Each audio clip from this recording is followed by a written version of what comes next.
नमस्कार मंडळी मी गणेश ठाकरे, महाराष्ट्र नेता या चॅनलवरती आपलं सहर्ष स्वागत आहे. मंडळी, अजितदादांचं निधन झाल्यानंतर रोहित पवार यांनी काही प्रश्न विचारले आणि त्यानंतर पत्रकार परिषद सुद्धा घेतल्या. या पत्रकार परिषदमध्ये अजितदादा पवार यांचा अपघात नसून तो घातपात आहे अशी आम्हाला शंका आहे, अशा पद्धतीची प्रश्न रोहित पवार यांनी विचारले आणि त्यानंतर पत्रकार परिषद सुद्धा घेतल्या.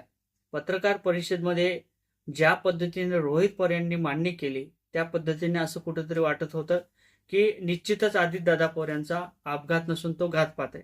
कारण तर कधी सांगितलं जातं की VSR कंपनीच्या माध्यमातून किंवा DGIच्या माध्यमातून सांगितलं जाते की ब्लॅक बॉक्स जळाला, तर कधी सांगितलं जातं की तो ब्लॅक बॉक्स नादुरुस्त आहे, तो विदेशात पाठवला.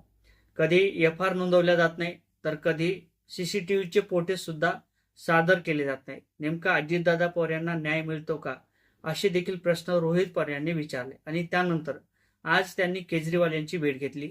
दिल्ली या ठिकाणी त्यांनी भेट घेतल्यानंतर केजरीवाल यांना काही त्या ठिकाणी रिपोर्ट सादर केले.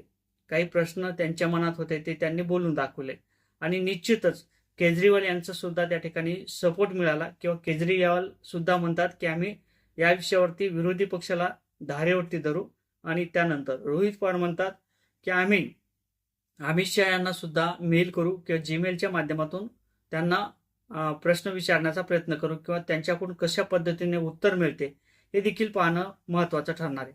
परंतु ज्या पद्धतीने अजितदादा पवार यांचं निधन झालं, अनेक प्रश्न विचारले गेले, विरोधी पक्ष यावरती ठामपणे बोलायला तयार नाहीत, तर भाजपचे नेते म्हणतात की रोहित पवार हे राजकारण करतात, अशा पद्धतीचं बोलल्या जाते.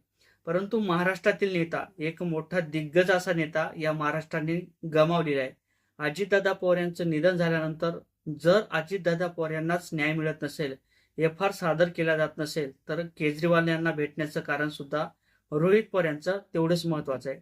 कारण तर ज्या पद्धतीने VSR कंपनीचा चालक किंवा मालक असेल, त्याचं कुठेतरी नायडू यांच्यासोबत कनेक्शन आहे आणि नायडू जे काही VSR कंपनीवरती किंवा उडान मंत्रालयाच्या यंत्रणेवरती त्यांचं लक्ष आहे आणि त्या पद्धतीने कुठेतरी अजितदादा पवार यांची जी काही केस असेल त्याच्यावरती ठोसपणे निर्णय घेऊ शकत नाही. जर नायडू त्या ठिकाणी सत्तेवर असतील किंवा ते खुर्चीवर किंवा त्या पदावर जर असतील, तर VSR कंपनीवरती ती केस दाखल केली जाऊ शकत नाही.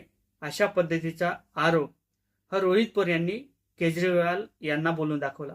परंतु ज्या पद्धतीने अजितदादा पवार यांचं निधन झाल्यानंतर प्रश्न विचारले जातात, त्या पद्धतीने कुठेतरी असं वाटते की अजितदादा पवार यांचा घातपात नसून तो अपघात आहे, असं सुद्धा अनेकांच्या मनात आहे. तशा पद्धतीच्या प्रतिक्रिया येताना देखील दिसत आहेत. आणि जर असं असेल तर अजितदादा पवार यांना केजरीवाल न्याय देतील की मग मुख्यमंत्री फडणवीस न्याय देतील किंवा अमित शहा न्याय देतील किंवा मग PM नरेंद्र मोदी न्याय देतील, नेमकी कोण न्याय देईल आणि कशा पद्धतीने ही भूमिका असणार आहे, नक्कीच कमेंट करायला विसरू नका. जय शिवराय.